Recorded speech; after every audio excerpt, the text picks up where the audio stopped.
നല്ല ചൂടുള്ള അടിപൊളി ടേസ്റ്റി ആയിട്ടുള്ള വെറൈറ്റി ആയിട്ടുള്ള ചക്കക്കുരു വടയാണ് കേട്ടോ. ലൈക്ക് ചെയ്യാൻ മറക്കല്ലേ. Hi all, welcome back. ഇന്നത്തെ സ്പെഷ്യൽ നല്ല അടിപൊളി വെറൈറ്റി ആയിട്ടുള്ളൊരു സ്പെഷ്യൽ റെസിപ്പിയാണ് കേട്ടോ. ചക്കക്കുരു വെച്ചിട്ടാണ് നമ്മളിന്ന് സ്നാക്ക് ഉണ്ടാക്കി എടുക്കാൻ പോകുന്നത്. ചക്കക്കുരു വെച്ചിട്ട് നമ്മളെങ്ങനെ സ്നാക്ക് ഉണ്ടാക്കി എടുക്കുന്നതെന്ന് നമുക്കൊന്ന് കണ്ടു നോക്കാം. വളരെ ഈസി ആയിട്ടും നല്ല ടേസ്റ്റി ആയിട്ടും നമുക്ക് ഉണ്ടാക്കിയെടുക്കാം.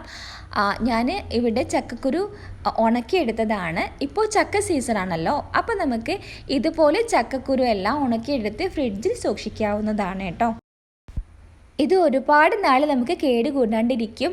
അപ്പോൾ നിങ്ങൾക്ക് ചക്കക്കുരു എങ്ങനെയാണ് ഒരുപാട് നാൾ ഫ്രിഡ്ജിൽ സൂക്ഷിച്ച് വെക്കാമെന്ന് അറിയില്ല എന്നുണ്ടെങ്കിൽ ഉണക്കിയെടുക്കുന്ന രീതി നമ്മൾ പറഞ്ഞു തരാം. വേണമെന്നുണ്ടെങ്കിൽ കമൻ്റ് ആക്കിയിട്ട് കേട്ടോ. അപ്പം നമുക്ക് ഇത് എങ്ങനെയാണ് സ്നേക്ക് ഉണ്ടാക്കിയെടുക്കുന്നതെന്ന് നമുക്കൊന്ന് കണ്ടു നോക്കിയാലോ. ഇനി ഇതിപ്പോൾ നന്നായിട്ട് നമുക്കൊന്ന് കഴുകിയിട്ടെടുക്കുക.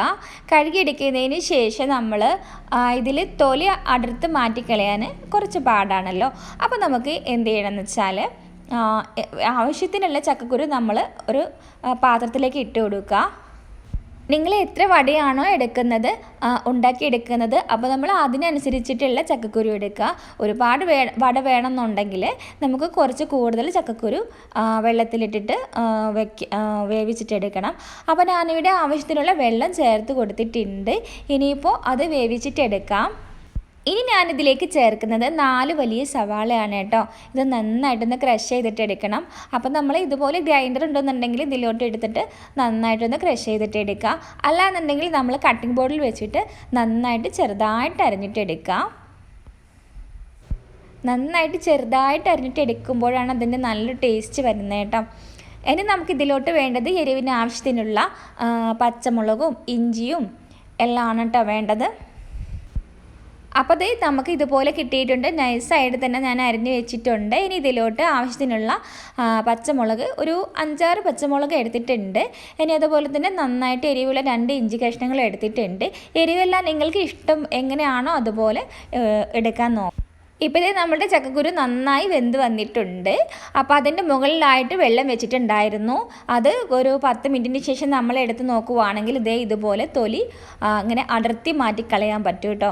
അപ്പോൾ നമ്മൾ തൊലി പെട്ടെന്ന് തന്നെ തൊലിച്ചെടുക്കാൻ ബുദ്ധിമുട്ടുള്ളവർക്കാണ് നമ്മൾ ഇതുപോലെ ചെയ്തെടുക്കുന്നത്. ഇങ്ങനെ പുഴുങ്ങിയിട്ടെടുക്കുക. എന്നിട്ട് തൊലി ഇത് കൈക്കൊണ്ട് തന്നെ ഒന്ന് അടർത്തിയിട്ടെടുക്കുക. എന്നിട്ട് ഇതുപോലെ ചെറുതായിട്ട് നരഞ്ഞെടുത്തിട്ട് നമ്മൾ മിക്സിയിലോട്ട് ഇട്ട് കൊടുക്കുക. ഒരുപാടങ്ങ് മിക്സിയിൽ അരച്ചിട്ടെടുക്കേണ്ട കേട്ടോ. ഇതുപോലെ ഒന്ന് ക്രഷാക്കിയിട്ട് എടുത്താൽ മതി. അതായത് നമ്മളുടെ ഈ ഒരു പരിപ്പ് വടയുടെയൊക്കെ ആ ഒരു ഇതിൽ കേട്ടോ. എന്താ വെച്ചാൽ ഒരുപാട് അരണ്ടി പോലെ കഴിക്കുന്ന സമയത്ത് ഒരു ടേസ്റ്റ് ഉണ്ടാവില്ല കേട്ടോ. ഇപ്പോൾ ഇടയ്ക്കൊക്കെ ഒന്ന് കടിക്കാൻ കിട്ടുന്ന ആ ഒരു രീതിക്ക് ഉണ്ടാവില്ലേ, അതുപോലെ നമ്മൾ അരച്ചിട്ടെടുക്കുക.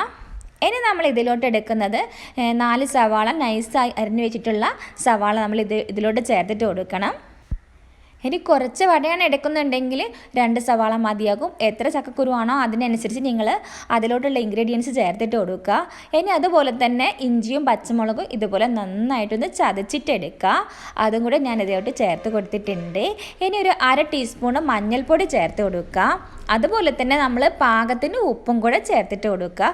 ഉപ്പൊന്നും ഒരിക്കലും ഏറി പോവരുത്. ചക്കക്കുരുവിൽ ചെറുതായിട്ടൊരു ഉപ്പുണ്ടാവും. അപ്പോൾ പാകത്തിന് നമ്മൾ ഉപ്പ് ചേർത്തിട്ട് കൊടുക്കുക. അതുപോലെ തന്നെ ഒരു 1/2 കപ്പ് കടലമാവ് ചേർത്തിട്ട് കൊടുക്കുക കേട്ടോ. ഞാനിവിടെ ഇതിലേക്ക് 1/2 കപ്പാണ് ചേർത്തിട്ട് കൊടുത്തിട്ടുള്ളത്. അപ്പോൾ നിങ്ങൾ കുറച്ച് ചക്കക്കുരുവാണെന്നുണ്ടെങ്കിൽ ഒരു 1/4 കപ്പ് വരെ കടലമാവ് ചേർത്തിട്ട് കൊടുത്താൽ മതി. ഇനി നന്നായിട്ട് തന്നെ കൈവച്ചിട്ട് ഇതുപോലെ ഒന്ന് മിക്സ് ആക്കിയിട്ട് എടുക്കുക. ഒട്ടും തന്നെ വെള്ളം ചേർക്കാതെ നമ്മൾ കുഴച്ചിട്ടെടുക്കുക. ഇനി നമ്മൾ വട ഉണ്ടാക്കുന്നത് പോലെ കയ്യിൽ വെച്ചിട്ട് ഉരുട്ടിയെടുത്ത് ഇതുപോലെ ഒന്ന് പരത്തിയിട്ടെടുക്കുക. എന്നിട്ട് നടുവിലായിട്ടൊരു ഹോൾസ് ഇട്ട് കൊടുക്കുക. ഇനി ഞാനിവിടെ ഒരു ചട്ടി ചൂടാക്കാൻ വെച്ചിട്ടുണ്ട്. നന്നായി ചൂടായി വരുന്ന സമയത്ത് നമ്മൾ വെളിച്ചെണ്ണയോ ഓയിലോ ഒഴിച്ചിട്ട് കൊടുക്കുക.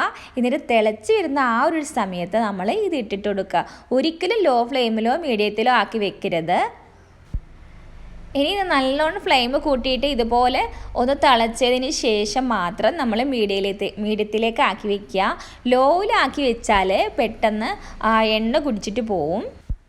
ഇനിയിപ്പോൾ ഒരു ബ്രൗൺ കളർ വരുന്ന ഒരു സമയത്ത് നമ്മൾ തിരിച്ചു മറിച്ചിട്ടിട്ട് കൊടുക്കുക. ഇതുപോലെ ഇടയ്ക്കിടയ്ക്ക് തിരിച്ചും മറിച്ചിട്ട് കൊടുക്കുക. ഇട്ട ഉടനെ തന്നെ തിരിച്ചും മറിച്ചിട്ട് കൊടുത്താൽ അതാകെ പൊട്ടിപ്പോവും. അതുകൊണ്ട് കുറച്ച് സമയത്തിന് ശേഷം നമ്മൾ ഇതുപോലെ ചെയ്തിട്ട് കൊടുക്കുക. അപ്പോൾ നമ്മളുടെ ചക്കക്കുരു വട ഇതുപോലെ അടിപൊളിയായിട്ട് റെഡിയായി വന്നിട്ടുണ്ട്. കാണാനും നല്ല മൊഞ്ചാണ്, കഴിക്കാനും നല്ല ടേസ്റ്റാണ് കേട്ടോ. 4 മണി ചായൻ്റെ കൂടെയൊക്കെ അടിപൊളിയായിട്ട് നമ്മൾ ഈ ഒരു നല്ല ടേസ്റ്റോട് കൂടി തന്നെ കുട്ടികൾക്കായാലും മുതിർന്നവർക്കായാലും ഒക്കെ നല്ലൊരു ടേസ്റ്റാണ് അത് കഴിക്കാനായിട്ട്. അപ്പോൾ ഇതുവരെ നിങ്ങൾ ഉണ്ടാക്കി നോക്കിയിട്ടില്ല എന്നുണ്ടെങ്കിൽ തീർച്ചയായിട്ടും ഒന്ന് ഉണ്ടാക്കി നോക്കുക. നല്ല അടിപൊളി ടേസ്റ്റാണ്.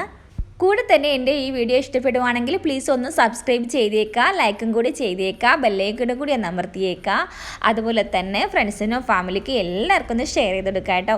അപ്പോൾ നമുക്ക് ഇതുപോലെ അടിപൊളി വ്യത്യസ്തമായിട്ടുള്ള വീഡിയോയുമായി വീണ്ടും കാണാം.